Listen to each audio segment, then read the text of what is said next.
أعوذ بالله من الشيطان الرجيم بسم الله الرحمن الرحيم اللهم صل على سيدنا محمد الفاتح لما أغلق الخاتم لما سبق وناصر الحق بالحق والهادي إلى صراطك المستقيم وصلى الله عليه وعلى آله وصحبه حق قدره ومقداره العظيم اللهم صل على سيدنا محمد وعلى آل سيدنا محمد كما صليت على سيدنا إبراهيم وعلى آل سيدنا إبراهيم وبارك على سيدنا محمد وعلى آل سيدنا محمد كما باركت على سيدنا إبراهيم وعلى آل سيدنا إبراهيم في العالمين إنك حميد مجيد إلهي أنت مقصودي ورضاك مطلوب يعطيني محبتك ومعرفتك يا أرحم الراحمين. أعوذ بالله من الشيطان الرجيم بسم الله الرحمن الرحيم قل هو الله أحد الله الصمد لم يلد ولم يولد ولم يكن له كفوا أحد. Alhamdulillah wa syukur ala ni'amillah. Para sahabat sekalian, kita syukuri terlebih dahulu kita masih diberikan waktu mengaji, masuk ke dalam halaqah dzikir. Alhamdulillah, ini semua kehendak Allah Ta'ala. Di usia kita, di sepanjang kehidupan kita, Allah masih memberikan hidangan atau kesempatan untuk mohon ampunan kepada Allah Ta'ala. Ampunanlah yang kita mintakan di dalam halaqah dzikir ini, di samping segala kebutuhan manusia yang kita mintakan. Karena di dalam sholat, di sana segala dimintakan kepada Allah Ta'ala, menunjukkan bahwa kita adalah budak sejati. Jadilah budak sejati yang ada di atas dunia ini, yang bekerja hanya untuk Allah Subhanahu wa Ta'ala, yaitu sebuah peribadatan sejati hanya untuk Allah Ta'ala, tidak untuk yang lain. Para sahabat sekalian, diterangkan oleh Syekh Jordani Salam tadi di dalam kitab Ihya Ulumuddin, kita sudah berulang-ulang mengolahnya ini, tetapi masih ada hubungannya dengan pengajian-pengajian di masa yang lalu, yang sudah-sudah, karena Syekh Imam Al-Ghazali menulis tentang manusia-manusia yang suka mengkafirkan orang lain, takfiri, bid'ah. Yang bid'ah dolalah finnar semuanya. Tapi menurut pandangannya, jadi bid'ah yang menurut pandangan dia menghukum orang lain. Perhatikan para sahabat sekalian, tadi dibacakan juga hadis, barang siapa melontarkan atau kekejian itu berupa mengkafirkan orang lain, kata Rasulullah, dirinya lah yang kafir gitu. Maka kita paling tidak berhati-hati. Atau tadi disebutkan di dalam kitab Ihya Ulumuddin, maka diam adalah lebih baik. Lebih ada di dalam keselamatan. Lalu di samping itu, bahwa segala yang dilontarkan atau mengkafirkan orang lain itu adalah sejelas-jelas keadaan. Kalau yang sudah jelas juga mungkin kita tidak tahu bahwa orang itu memang benar kafir atau tidak. Atau yang kita lihat jelas-jelas memang dia bukan Islam dan disebutnya memang kafir. Tetapi adakah di situ sisi atau celah sebuah peribadatan? Ada di sana. Mengapa kita tidak berdoa agar saudara kita, manusia yang hidup di alam semesta ini, manusia yang agamanya bukan Islam, mengapa kita tidak berdoa saja? Nah, ini satu. Yang kedua, ada sebuah jiwa, an-nafs, yang diperuntukkan untuk kebutuhan diri, yaitu melontarkan sebuah kata-kata yang berupa kebencian dan itu menjadikan musibah. Musibah yang terbawa oleh orang lain karena orang lain mendengarnya. Padahal tidak sadar musibah pula untuk dirinya. Karena itu adalah kebencian dan lontaran yang tiada diperlukan di dalam kehidupan ini. Barang siapa manusia selamat dari lontaran-lontaran itu, maka dia telah mengikis kediriannya. Dia telah mengikis sifat insaniahnya, jiwanya, an-nafsnya itu telah tersingkirkan. Maka dia terselamatkan yang pertama. Terselamatkan ini adalah masih kebutuhan diri apabila ini dibandingkan dengan makom-makom yang lebih daripada itu. Alhamdulillah, aku selamat dari lontaran-lontaran kebencian. Inna sholata tanha anil fahsya'i wal munkar.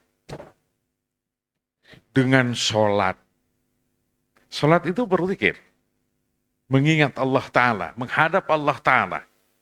Saya sudah menerangkannya bagaimana sholat yang benar agar kekejian dan kemungkaran itu hilang dari dalam diri kita, maka sifat insaniah kita terperbaiki. Itu masih kebutuhan diri. Dengan sholat ini, kepada Allah Subhanahu wa Ta'ala, hanya kepada Allah Ta'ala, dan harus benar-benar ihsan.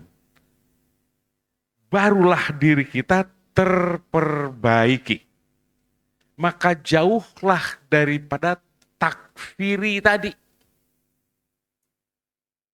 Tidak mudah menghukum orang lain dengan pendapat kita yang amat minimalis. Saya menyebutnya, membahasakannya amat minimalis. Karena keadaan saya seperti itu. Jadi janganlah sekali-sekali mengkafirkan orang lain atas apa pendapat kita. Sekalipun kita berpengetahuan, kita mengaji tentang syariat, kita mengaji fikih tentang apa. Tapi dengan pendapat-pendapat itu, sesungguhnya tetaplah Allah Subhanahu wa Ta'ala yang sangat mengetahui, yang menghukum ini kafir atau tidak. Bukanlah kita.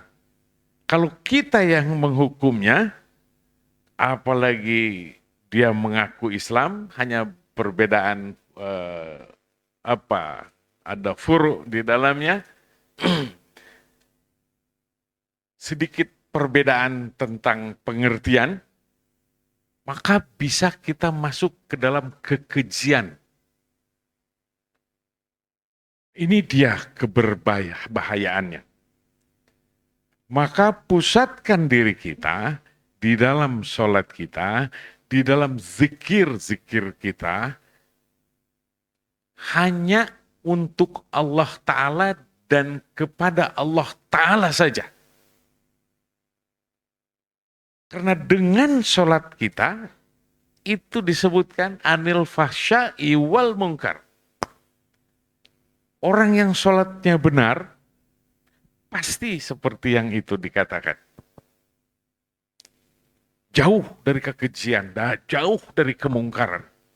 Kalau sholatnya benar, para sahabat sekalian, lihatlah ke dalam diri kita, maka kita akan tersadar betapa kita kekejian masih ada di dalam dada kita.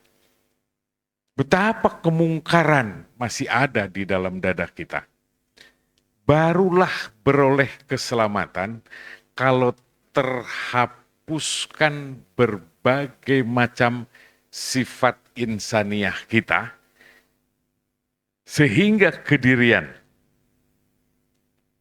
sehingga nafs yang ada di dalam diri kita tersingkirkan, barulah dia terselamatkan untuk dirinya. Dengarkan baik-baik yang ini.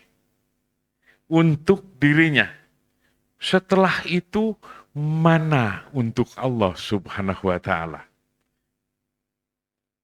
Yang memberikan segala macam kesucian dan kebersihan kepada kita atas ilmu pengetahuan yang kita jalankan, yang menjadikan sifat kedirian kita, an-nafs kita bisa menjadi musnah.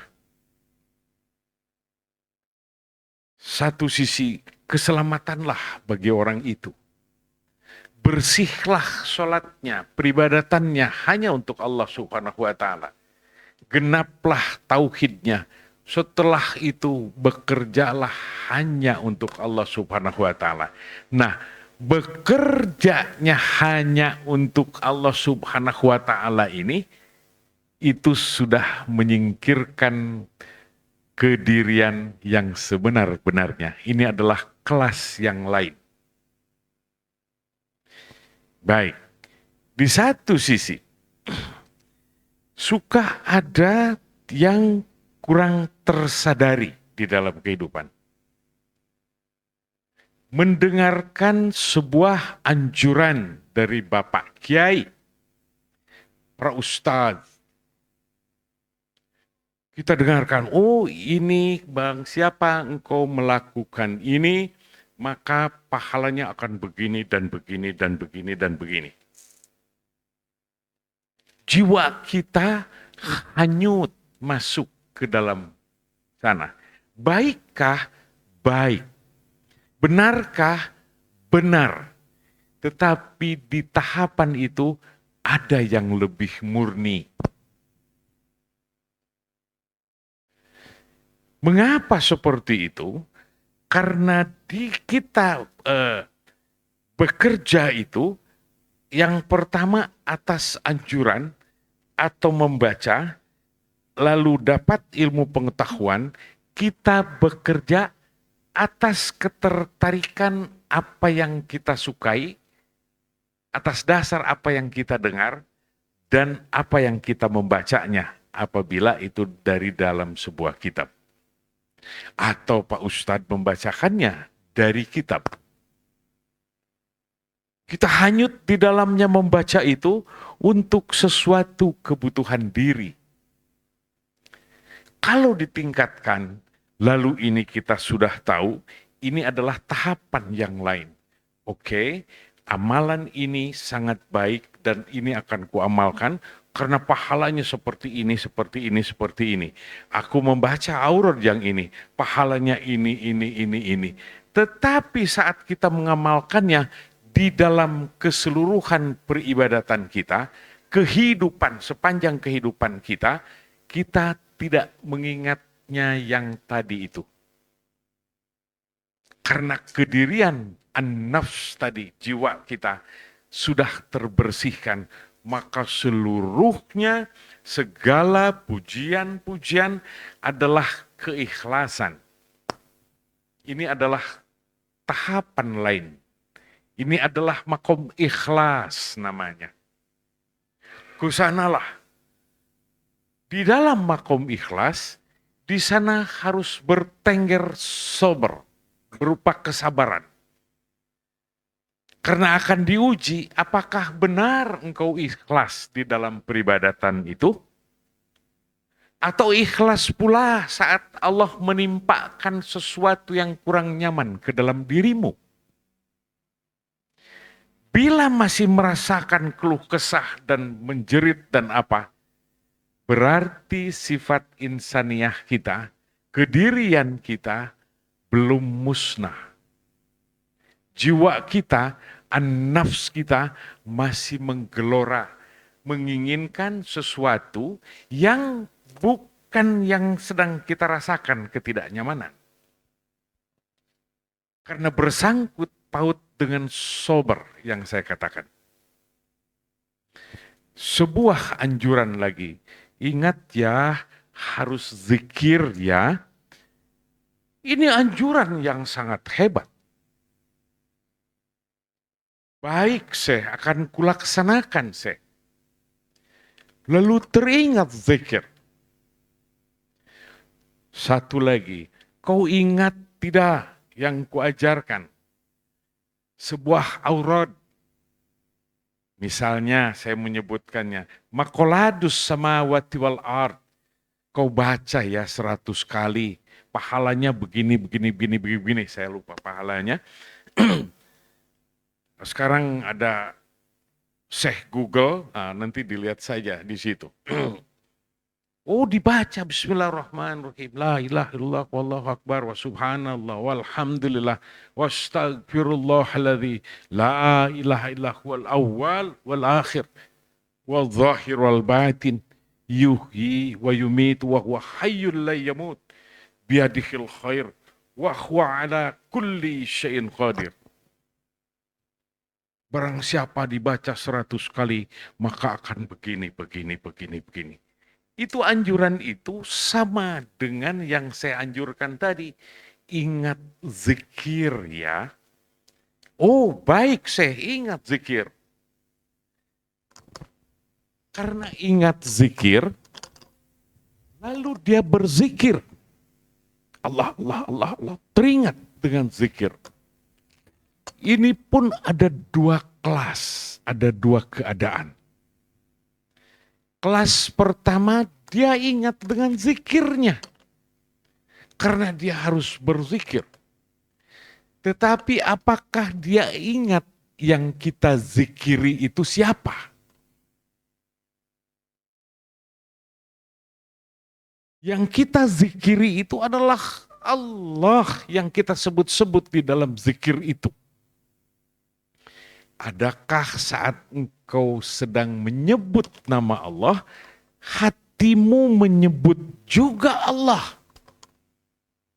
Itu baru disebut zikir yang benar dan membekas dan menggugurkan dosa-dosa dan menghilangkan sifat-sifat an-nafs tadi, sifat insaniyah tadi, basyariah tadi. Jiwa tadi terbersihkan. Nafsu-nafsu keinginan diri itu. Hanya zat Allah semata. Berarti zikirnya harus benar-benar menyebut nama Allah. Hati kita pun menyebut nama Allah dan kepada Allah. Bukan hanya sebuah pekerjaan saja biasa. Ini 2 keadaan, 2 kelas, yang satu dan kelas yang lain. Kembali kepada yang 100 tadi. Apakah yang engkau katakan, la ilaha illallah wallahu akbar, tiada Tuhan selain Allah dan engkau maha akbar ya Allah. Wa subhanallah maha suci, walhamdulillah terpujilah engkau segala. Apakah hatimu juga berkata seperti itu? Atau menghitung, aduh baru 15 ini. Lalu dibaca lagi, la ilaha illallah subhanallah alhamdulillah astagfirullahaladzim la ilaha illallah kulli syai'in qadir. 1, 2, waduh sedikit lagi nih tinggal menghabiskannya lagi. Apakah kita berzikir untuk diri kita sendiri, kebutuhan kita sendiri, atau kita memuji-muji yang kita zikiri Allah Subhanahu wa Ta'ala? Semoga ini dapat dimengerti ini, bahasa ini. Maka 2 keadaan. Ada zikir yang dibunyikan di al-jahar atau zikir dorob yang dipakai di dalam thariqah kita. Dan ada zikir lataif yang khafi. Latifatul qalbi, ruh, sir, khafi, akhfa. Berkemudian dua yang anasir, nafsi dan qalb. Maka yang kolbi ini agar mengingatkan bukan hanya di dalam kata-kata saja yang kita ucapkan. Asal menyebut. Maka dibarengilah dengan zikir lataif itu, latifah. Misalnya kolbi, maka kolbilah yang berbicara dalam keadaan sebuah rasa yang menyebut nama Allah Subhanahu wa taala dengan hub wasyauq. Kita menyebutnya dengan cinta dan kerinduan. Allah, Allah. Hati karena lidah dilipat. Inilah keperluannya agar kita menjadi terlatih.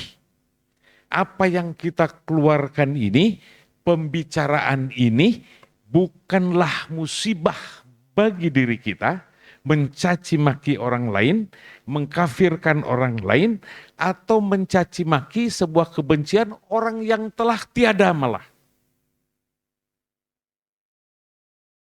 Atas dasar itulah kita sering mendoakan orang-orang yang telah tiada.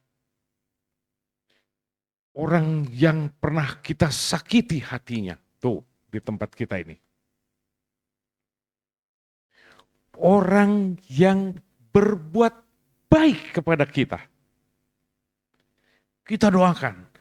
Termasuk orang yang menyakiti hati kita.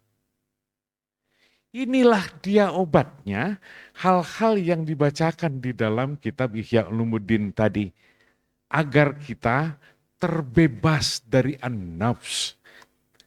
Terbebas dari bencana hati kita, pembicaraan kita, bencana untuk kita, dan bencana untuk umat manusia yang lain.